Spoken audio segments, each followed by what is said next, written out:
Is it on? Yeah. Can you hear me? Cool. Awesome. I hope I'm in the right room. This is you guys are here for CI and CD on ARM, right? Cool. Perfect. Awesome. So my name is Avi Kavale, and I'm going to talk a little bit about how to do CI on ARM. And so far, how many people do CI on ARM right now? And you guys use emulators, or do you guys use machines? How do you guys do it? Just quick. Emulators? Most you're using emulators, or you're using actually on raw machines. Okay. So a lot of folks use emulators, and so one of the things that we started doing is we wanted to build a native CI and CD workflow for ARM that runs just like Travis or runs like any of the SaaS providers that you have out there. And that's basically what we have done. And this is working with Packet and for the machines and us and the ARM holding folks to kind of create this. And this is just to talk about it. Most of my demo is actual, or most of my talk is actual demo to show you how it actually runs. So slides are very little. So if you want to come ahead a little bit, that'll be fantastic. Or you guys, if you don't see enough, just let me know. I'll increase the font. So as I said, my name is Avi Kavale. I'm one of the founders of Shippable, and what we are is a CI and CD platform. We're trying to automate DevOps as much as we can. And one of the magic sauce that we have is we think of software as assembly. And so the way we think of it is like as people go towards microservices and stuff like that, what we believe is like software is going to kind of get built in the future similar to how a car gets built. And so there are all these pieces that gets built in all these different stages, and then eventually it comes onto an assembly line where things have to get pieced together eventually to create a product. And that's kind of how we think of it. The problem with today's world is that all of those technologies are all fragmented, like people use all sorts of DevOps technologies. And trying to visualize that end to end exactly from code all the way up to the customer deployment is a very hard problem. And what we're really trying to do is to give a platform that allows you to do that end to end. We are about 30 people. We are based out of Seattle, USA. With that, how many people know this person? Anybody? He's really from the early 1900s. He's actually Rube Goldberg, and he's a cartoonist who used to draw pictures on the newspaper, and he became really famous for, are people aware of Rube Goldberg machine? No? Okay, how many people have seen the Honda ad from like about 10 years ago or 15 years ago where there was this whole thing that happened, one after the other it would touch and eventually a car would get started. It's all the pieces of Honda. Have you seen that ad by any chance? No, okay.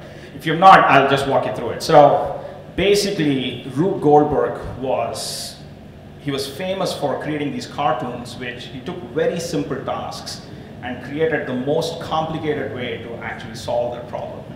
And he would create a bunch of things that would touch each other. And like, I mean, if you've seen dominoes which fall across in like these big warehouses, that's basically a form of Rube Goldberg machine.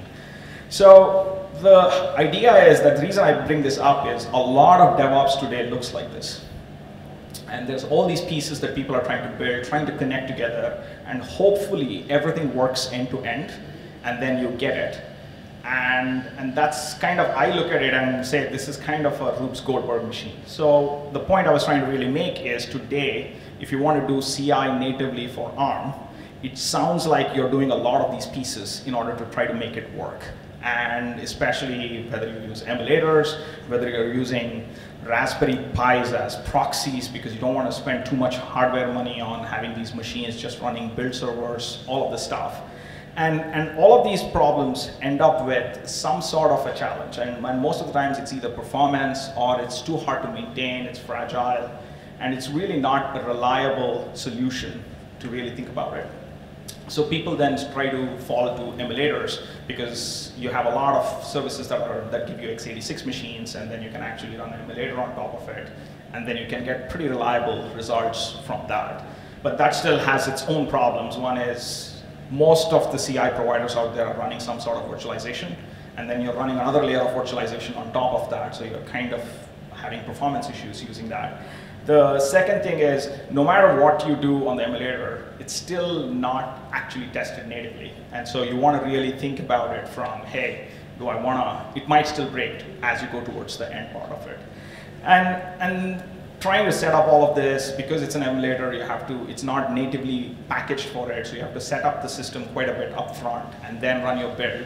And you don't get persistence. You run a build again after an hour, you have to redo all of that again, so you lose time setting up a lot. A lot of times, I mean, I was looking at a bunch of ARM builds on Travis. On an average, 12 to 15 minutes was being spent just to prep the machine. And then Travis has a 50-minute timeout, so that means you got a build time about 35, 40 minutes before which your build needs to finish. If not, it's going to time out and then fail. So that's kind of what we're really trying to get after. So the reason why we need a better solution is because the more further along the project you find bugs, the more expensive it is to fix, even though it's exactly the same bug. And I mean, on a developer machine is probably the fastest way to fix it. And the moment you start thinking about system integration tests or integration tests, at that stage, it's very, very difficult to fix your bug.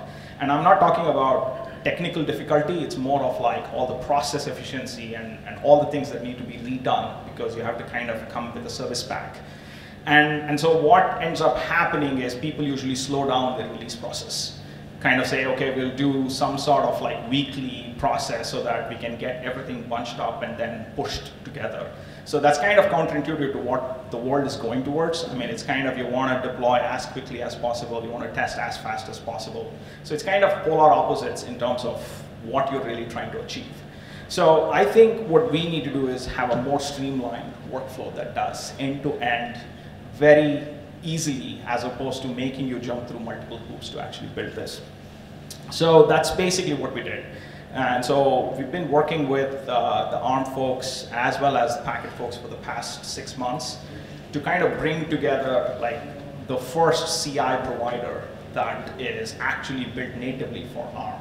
And then there were two things that helped us. One was how we had built Shippable itself. And because it's all Docker containers and we are natively built on top of Docker, we needed very lightweight resources on the actual ARM machine in order to run our processing. So it was pretty much not required. Like if you try to do any sort of like Jenkins or anything like that, the JVM requirement and all of that stuff start creating bottlenecks on your ARM machine. Whereas we are running a very lightweight, sometimes it's Alpine Node.js containers, which are hardly like 80 megs, 70 megs. That's the kind of agent that we are actually running on top of that. So that allowed us to run this. The second thing it allowed us is, because of leveraging Docker, it allowed us to abstract ourselves from the infrastructure as well as what type of operating system it was. And that helped us to get this done very, very quickly. And of course, we are built in a microservices-based architecture, so we ended up building another microservice that does provisioning just like how we do it on Amazon. And then packet provisioning became super straightforward. And so all of our workflow, everything remained the same. All we had to do was just write one last step microservice, which instead of taking a provisioning request and converting it into AWS commands, it started converting it into packet CLI commands, and then we had the machine up and running. So that it was pretty straightforward. And so what it does right now is when you run a build, it runs a packet machine, pushes your code base into the keys that are required to clone your code base into it, run a native workflow on top of that, and then whatever results are coming out, you can push it to anywhere you want. And then pretty much all the test processing, report processing, code coverage processing, all of that is happening and pushing that information back to Shippable so that you can visualize it. So with that, like there are some key capabilities that we added. And one is we support both 32-bit and 64-bit. So you can kind of decide what kind of infrastructure do you want to do, or you can actually test the same code base against both if you want to. So you can kind of create a matrix and say, I want to run the same commit once on 32-bit and once on 64-bit. Where do you want the 32-bit ones? We run it on Packet too. So they have machines on 32-bit right now. So I think it's only available in one data center, but they have 32-bit machines too. So, and then the second thing that we do is we publish language images with services to all the ARM-based packages, so ARM-based build images. So think of it as a Java image or a Node.js image or a Python image, and we're updating that on a monthly basis that runs natively on top of ARM, so that you don't need to prep the machine again and again and again. So you can kind of say, hey, there's a bunch of things that the build image actually gives me, and then I just inject whatever I want on top of it to actually run a build. The third thing that we have is, this is another common problem that we see, is some builds take way too much resources, and some builds on some projects take a lot less resources. What ends up happening is you end up provisioning for the highest requirement as opposed to what is actually necessary, because you're kind of using the same build images, build machines across the board. So what we have done is we have created this thing called node pools, which allow you to kind of segment out your projects as you need, and then you can kind of provision whatever machines you want to provision in that node pool and make certain projects go to pool A versus certain other projects go to pool B, and that allows you to manage your resources a lot more efficiently. And then the other part which we also did, this was especially for ARM, was the provisioning time, because its physical infrastructure takes a lot longer. So what we have done is we have started creating build calendaring, so that you can actually set up what your calendar is, or what your expected calendar could be. And then we can actually prep the machines for you way up front, so that you don't spend even like 10 seconds when actually the build pushes onto your, whenever you try to do a commit. So that helps two things. One is you don't have a persistent machine running all the time. And the second thing is you can get like the caching and the performance benefits of having a machine prepped for you up front. So that's part of the build calendar. And most importantly, we also allow you SSH access. So you can actually get into the machine, do whatever you want if you're trying to debug stuff on top of it. So it's not really running any sort of layer on top. You're actually getting SSH access into the machine and actually look at what's happening. Any questions on this one? Cool. So in terms of CI features, of course, it's tightly integrated with your source control, whether it is on-premises source control, you're using like GitHub's enterprise server, GitLab, or Bitbucket server, or anything like that. And of course, with the cloud versions where auth and everything is integrated. So you sign in, pretty much everything gets integrated automatically based on who you are and what you're signing in. And then when you enable projects, we manage all the keys and the hooks with the source control system directly, so that you don't need to copy a bunch of keys around across from one machine to another machine. Of course, it's very like Travis, everything is YAML, so you can check that into your source control itself and manage your build process right from the YAML. And the other important thing is it's full Docker support. So you can actually get root access to the Docker daemon and do whatever you want. So we are really not running like a container on top of the machine. We are actually giving you the root access on the Docker. So if you want to run Compose, or if you want to run any kind of stuff on top of it, you can actually do it if you're using Dockerized applications. Do you have a question? Yeah, do you have a Travis YAML converter, or is it? So we support almost 70 to 80% of Travis as is. Okay. So we even support Travis.yaml. So you can actually add that. But I haven't looked at Travis YAML in the last 3-4 months. So if they've added any features, we might not support that. But if your use cases are pretty basic, as in like Travis YAML, it should just work out of the box without you having to do it. And also, like converting a Travis YAML, we help a lot of our customers. So it usually takes us like about half an hour to convert a Travis YAML into a shippable YAML if you really want to run it natively. And then, of course, we have fan out, fan in. You can parallelize your tests. You can kind of say one commit, run it on 1,000 machines, and then bring it back all together, and then get me a result for what exactly happened on the build. It just depends on, our business model is parallelization, so it depends on how many parallel builds that you want to actually fan out into. And then we also have build caching. So if you have packages and everything, you can cache all of that stuff so that you don't need to run apt-get installs or yum installs or things like that again and again and again on it. So you can actually cache folders, you can cache files, you can pretty much do anything you feel like. And then based on commit messages, you can actually expire caches and those kind of things. So pretty much the caching thing is, everything is focused on performance. It's more of like how fast can I get results for you when you actually do a commit. I mean, that's kind of where we're trying to drive towards. We have a bunch of integrations. I listed out a few. I won't even go through all of it, but pretty much most popular tools and technology, notification engines, clouds, registry providers, all of that stuff we have integration into. And the simplicity of like setting that up is pretty straightforward. You just create an integration. And then the beauty of what we are doing with integrations is all of these things are abstracted away from your DevOps or automation code, so that you want to recycle any of these integration keys, you do it in one place, and automatically your entire project pipeline gets it immediately. So you don't need to go change script. Like, it's one of the challenges that we have seen with a lot of folks telling us is, Travis allows you to encrypt and put it into the YAML, but if you do change those keys, you have to go back and re-encrypt that particular thing. And also pull requests won't work, where the decryption will not happen for pull requests. So those are some of the challenges where all of those are avoided. You can kind of say this integration is not available for pull requests, it won't be available. This integration is available for everybody, that means it's available. So you can kind of create scope, like think of it as RBAC on top of your secrets. So you can actually control that. So that's one thing that we have done. And then, oops. And then of course, with all of this stuff, what you get is analytics. And what we are really going towards is more of understanding what exactly is happening in your software delivery lifecycle, because you want to be as efficient as possible. And that's kind of where we are trying to drive. There's a bunch of metrics. And if I have time, I can talk about where we are really trying to go with. We have some AI stuff that we are building. And so that's interesting in terms of how we manage our engineering organization. So with that, let me just do this. Let me just jump into a demo, and I'll walk you through exactly what I'm doing so that you can actually see it. Is it okay if I put the mic down and talk? Okay.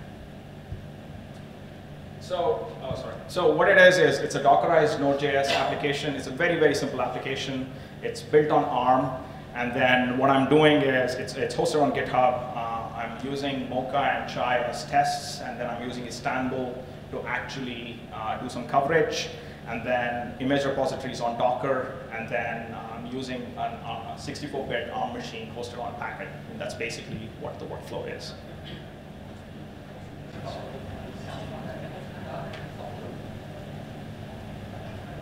So, can you guys hear me without it? Yeah. You good? Okay, cool. So this is the repository. So this is hosted on GitHub. I'll send you the URL for it, but this is the actual repository. Can you see this? Okay. Okay. So this is basically an application that I've written, and this is a copy of it on my local machine. And so if you look at the CI, it looks very similar to Travis. And there are a couple of things that are different here. One is we have this concept of runtime, which is basically pointing to a node pool, which is running ARM machines for me. And then there are other things like, for example, we are using image for your system, which is like, hey, here is the language image I want to use in order for this particular application to run. And so I'm using, we publish all these images out, and there's a whole catalog of these images that we push on our documentation. So I'm using a particular version of Node.js machine image that is published by Shippable, so that I don't need to install any of these tools on that particular thing. And then it's pretty straightforward in terms of other things. I'm using Node.js versions, 8.4. You can add as many versions as you want here, and it will create a fan-out project for you, testing it on all the different versions of Node.js, or I can just keep it to 8.4 and it runs one single build. What else? Branches. It's like I'm only testing this on master. You can put regex expressions here and do feature-based branching, and it'll automatically run CI tests as long as it matches the regex expression of your feature branch naming, so you can actually do that. So you don't need to really come and configure every one of these. What else it's doing? It's booting. So basically what it's doing is when a commit comes in, it boots this particular image, injects the source code of whatever your commit was into that particular image, runs this command, which is basically the CI workflow, and then if this passes, I run a post commit, which is building a Docker image for me of that particular source code so that it becomes a deployable unit for me, and then I do a Docker push into my registry. But if you see here, I didn't do Docker login at all, so there's no username, password, nothing, and I'm still able to do it. And that's because we have this thing called integrations. So in here, I said integration name is demo DH, which is a pointer to my credentials. And I've said it's of type Docker. So the way it actually is created is if I go to the product, let me just actually log in. So this is Shippable product, and it's currently this is the SaaS version. going to log in with GitHub. So let's see if the network is okay. Okay, so I'm going to log in with GitHub. So this is an OAuth into GitHub, and it syncs right now, brings all my permissions that I have on GitHub onto my workflow so that I can actually see this. And so you're seeing a lot of, you're seeing a lot of these groups. These jobs, because this is our production system, we use shippable to build shippable, so there's a lot of jobs that we run that is actually happening. But for this demo, I'm just going to focus on my demo repository called II. And at this point of time, there's really nothing in this particular repository. And what I wanted to show you was the node pool. So now if you kind of see here, there's a node pool which has ARC64 node created inside it. And this is basically an IP address on packet that I'm physically attaching to my system. You could also write things on demand. And this is basically my setup. And if you look at the name of this, it's called demo ARC64, which is what I put here, which is my node pool, to control where my actual build goes. So if you have multiple node pools and you change these tags, it will switch it to multiple different machines. So that's how you control where your actual build goes into. And then I wanted to show you the integrations. So if you go into integration, so there is the demo DH here. And this is a Docker integration which was created by me, and it's allowed for all projects in this organization. So that's basically how the password actually gets injected in the build runtime process. I think we're clear on this one, so because this is it's just a pointer to all your integrations. So the same way, I have another integration which sends me notifications. I have a bunch of configuration here that says if it fails, then send me console logs and test reports so that I don't need to come to the UI. I can actually look at the console log right away from my machine. That's basically all the setup is. So what I'm going to do is I'm going to enable this project. This is very similar to how you would enable it traditionally if you're using Travis. So you will see all your projects here. So all I'm going to do is enable my project. And so this basically does a bunch of things right now. It creates keys, sets up all my hooks onto my GitHub, and then it actually ended up, we do have actually created this project for me, which has not been run so far. So this is my CI project that I have created. And so at this point, if I do any sort of commit on this, let's pick a README, then I'll just cheat and just add some stuff here.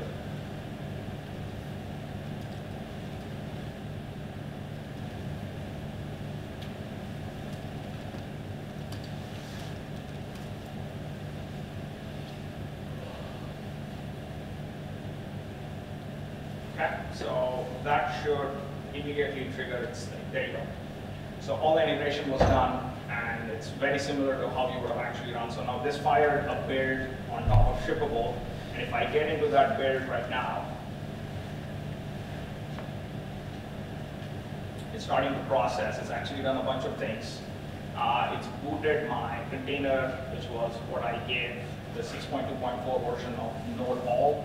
And then once it boots, it's going to start running my install. It's running my Node.js package.json so that I get all my packages in. And then, so what then it's going to do is it's going to run tests and make sure that all my tests are passing. This is all commands that were in this section, the CI section, which is basically what it's running right now. And then once it finishes all the tests, what it will do is it'll actually push a Docker image to the Docker Hub. And so if I go to my Docker while it's running, go to my Docker cloud, refresh it here. I don't have my image that I'm going to push, so you'll see that come here once my build actually passes. So that basically is the CI workflow, running all the packaging, running all the CI tests, and pushing it into Docker Hub. So let's wait for it. So it's now starting to build. So if you look at build CI, it ran my tests, it passed all the tests. I mean, there's nothing much I added. And then it passed my test. So what it's now doing is it's packaging my Docker container. And then once my Docker container is packaged with the new source code, it will push it in Docker Hub, and you have a deployable Docker container that can actually deploy, that runs on. Just make sure that it's finished. Cool, it's successful. So, and then if you go into tests here, so I think the resolution is a little, yeah. So it's actually parsing all your test processing, and it'll give you the test results right here. If you have done any kind of coverage, it will give you coverage results into your UI, so we are parsing all of the information. And of course, if you want to just download the entire scripts that we ran, you can just download it and run it on a local machine if you want to. So that's basically the CI workflow. And one thing that we have done now is we have just built a Docker image and pushed it into Docker Hub. But I don't have, what I want to do is I want to be able to deploy the Docker image to my test environment so that I can actually go and do some integration tests on top of it. That's what I'm going to do now. So what I do is I enable CI. So what I do is I'll also add what I call as a sync. So this is basically what I'm doing now is enabling CD for my entire workflow. So I'm just creating an extension to YAML. So this to your question to Travis YAML, here's where we'll start differing because we're not starting to add CD capabilities into the YAML. So you can't extend Travis YAML to do this. So you'll have to write shippable YAML to do these kind of things. But just basic build process Travis will run. And then you kind of pick master. Don't need any tag, so I'm going to create this. So what it will do is, if you look at the rest of the YAML here, I have created an image resource that I want to put all the information into. Whenever I build a Docker image, I want to push the tag into that particular resource so that it's available for me to deploy. And then I just created a simple CI job that represents whatever we were actually running. So if I go back to this grid view, now you saw some new stuff that got added. But if I go back to my grid view now, it looks a little different.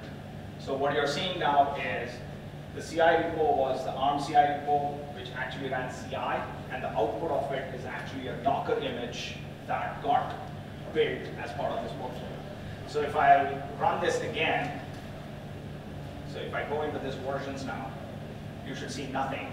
It's basically empty. And if I run the same job again, I'm just going to run it from the UI right now. So what it will do now is it will run through the same process, but this time it will actually maintain the state of the tag that was created as part of this image resource, so that I can use that image resource to do further processing on top of it, which is basically what we are trying to try from a CD perspective. So while this is running, so what I'm going to do is I'm also going to show you add other stuff. So while this will take a couple of minutes. So what I'm also going to add is I just got the image done, but I also want to deploy this to a VM, which is running ARM, so that I can actually look at that particular thing. So what I'm going to do is I'm going to uncomment a couple of other resources. So one resource I'm going to uncomment is what is called a param. So it just has a bunch of parameters that I want to supply to my application.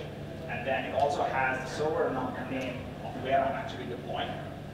And I'm also adding another thing, which is an integration. This is basically a PEM key to SSH into that particular machine that I'm actually creating it, and I call that deploy key. And then all of this is being supplied into this command job, which actually runs this. So to kind of reduce this. So the way our CD pipeline works is it's just in and out processing. So it's a very simple YAML language. These are my inputs, this is my job, and these are my outputs. So you're kind of creating a pipeline of end-to-end workflow. So if you look at this job, it takes in my deploy key, it takes in my application image that was generated by the prior step, and then I'm supplying it with some parameters.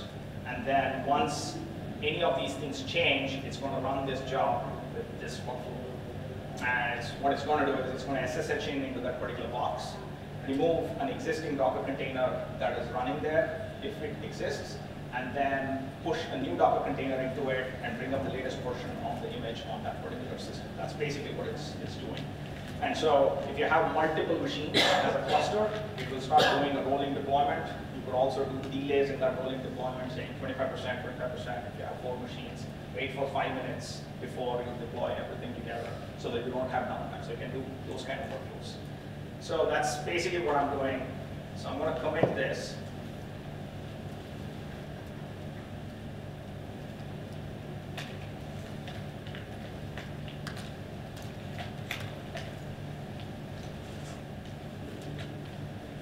So if you go back to the pipeline, it will look a little different the moment the sync process runs. So what you will see is the pipeline get completed with the next step of this workflow.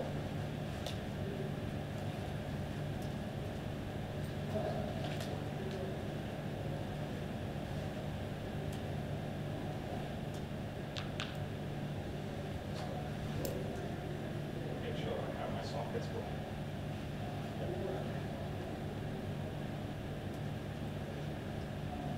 Yeah.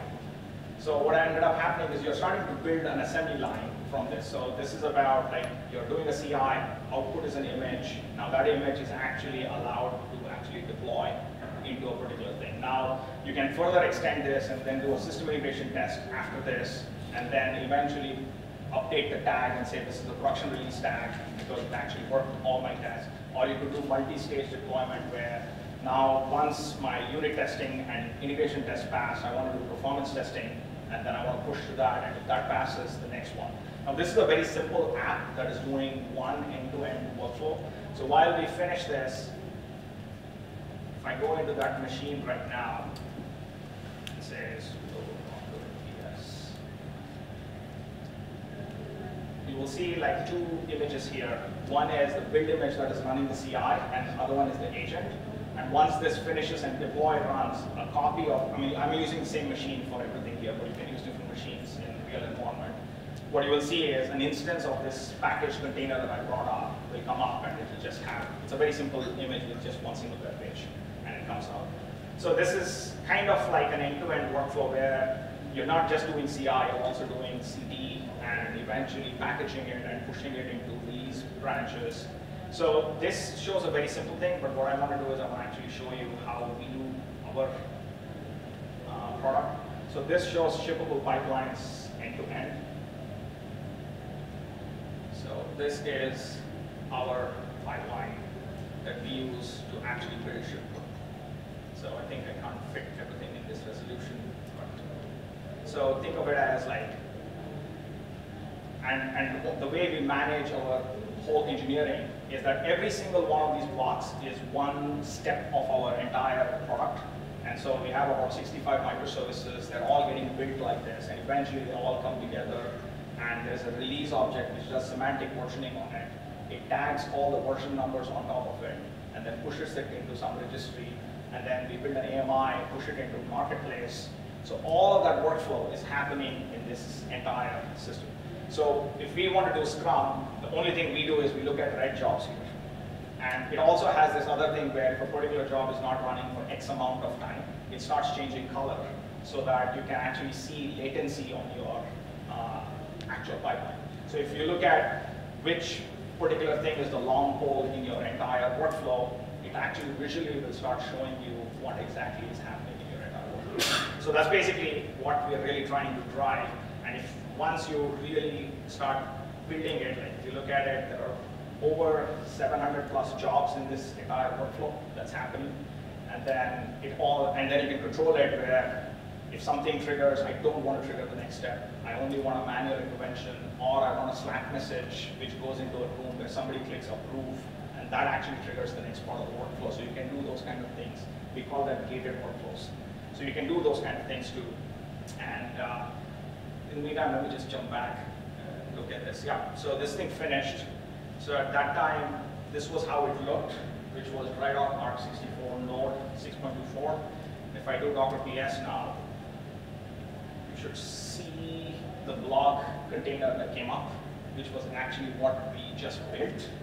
And if I kind of go to that URL right now, I think it's It's 147. Yeah, I have this. That's the actual application that we just were building. So you're actually trying to build this entire thing from one step to the next step and put it out here. Now you can put that URL as an output as a parameter, so that if you have test automation that requires that URL, you can actually input that into the test automation and run tests on top of it. That's basically what it is. Any questions on this? No, I kind of showed you a lot of concepts in one single place.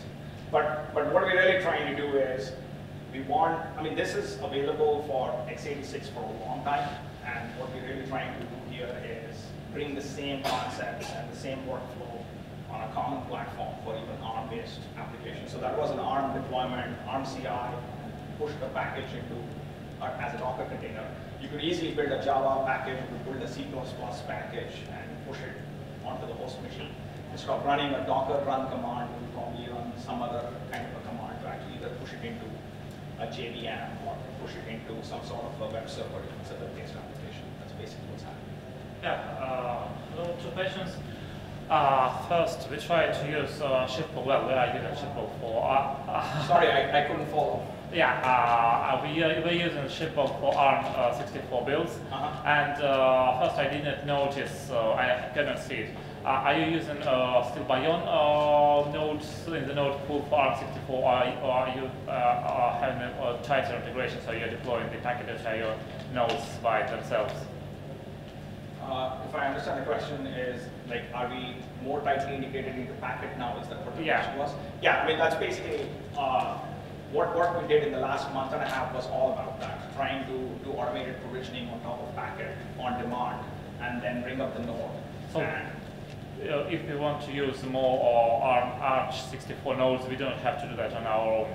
Yes, you don't need to. So it'll spin up on demand, and then that's where I was talking about the build calculating aspect of it. So you can kind of set windows, and then it will spin it up for you. But if you are outside of the window, you just have to spend that. It takes about 7 minutes to bring up a machine on packet, and it's just physical infrastructure that's coming up when you spend that. Second question is related to, well, inside the Docker file, we mentioned the exact name of the Docker image that we want to provision on these nodes.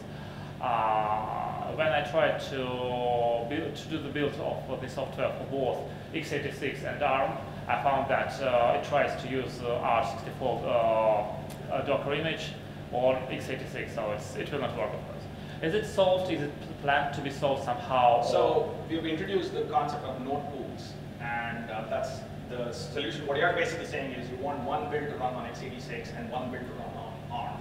I want the same build, so the same shell. The same code, but run on different platforms. Yeah. Yeah. Okay. So it's basically one commit and multi-platform builds. Yeah. I mean, that's basically when you said build that. That's the job. Yeah. So that's shipping in 2 weeks, where we've already finished all the work. So that's where the node pools came in. So you can do a single commit and use the architecture itself as a matrix, and then say there's an architecture for ARM and there's an architecture for x86, and then it will find the x86 equivalent of the machine and then push that into that. And the Docker file will then be the argument inside this matrix? Yes. Okay. And so you basically have to parameterize your Docker file, and then you have to supply that during the input, and that's part of your matrix. If it goes to ARM, look for the architecture environment variable, and then pass that into your Docker file. Your Docker file should be able to switch case on that. Okay, perfect. Thank you. So yeah, I mean, that's where I think some of the folks also like build applications that might run on Windows also. So you might want to kind of run 3 different things. You might want to run the same application, one running on ARM, one running on Windows, one running on x86, Ubuntu, or Red Hat Enterprise Linux, whatever you're actually picking. So that's basically what we're really trying to do. Any other question? So what is the cost to use this service? So we charge based on parallelization, and it's free to use one single build if it's an open source project. If it's a private project, it'll cost you, I think if I'm not mistaken, it's $50 a month for one single parallel build for ARM. So, and if you want 20, then it's just 20 times that $50. And it's the number of parallel builds that you actually need. That's if you're using SaaS. But if you're using, So, so yeah, I mean, we have three different options. You can use full SaaS, which means the UI, which we call as the control plane, and the build plane, which is actually the real machine, is all managed by Shippable. The middle one is hybrid, which is the build plane is managed by you, and then the control plane is managed by Shippable, which is what I think you're using right now. And then we are supporting ARM as a full SaaS offering on top of it, so that you don't need to manage any of the machines. And the third option people buy is the server product, which is completely everything running behind your firewall. And if you have security reasons, you don't want to run it. A couple of our customers run on cloud, and they can't connect any external services into that particular cloud, so they want to run all of this in there. And that's basically the server workflow on top. Is that third option also going to be supported on? Well, you said you're already building all your components, so it should be. Yes. Okay. So it's and one thing on the server product is it's exactly the same code base that we use on as SaaS. So from a scale perspective, I mean, this is like some of our options right now. So we ran about 5 million CI/CD workflows last year, and we have about 7,000 organizations on Shippable, and about 103,000 developers who are using it. So if you kind of look at it, that's the scale. It's already running on SaaS, and it scales to about 2.5x right now based on our stress load. So your organization, as long as it's about 250,000 developers, it should just work fine. And so that's kind of how we can go. Any other questions? I think I have the sample repo out there. You can actually try it. It's II A/E0 A/E. That's basically where my GitHub organization is. You can sign up, try it today if you want to, and in a couple of weeks, all those on demand and all those things are going to ship. And we're not yet shipped that part, and the calendaring also will come in a couple of weeks. But otherwise, everything else from an end-to-end workflow is working on. And then I've not yet published the blog. I'll publish a blog which goes through step by step of what I did, so that you can actually follow it if you want to actually play with it. Any other questions? I think I have about 10 minutes. Find me, I'll be in the room if you have any other questions. Cool. Otherwise, thank you very much.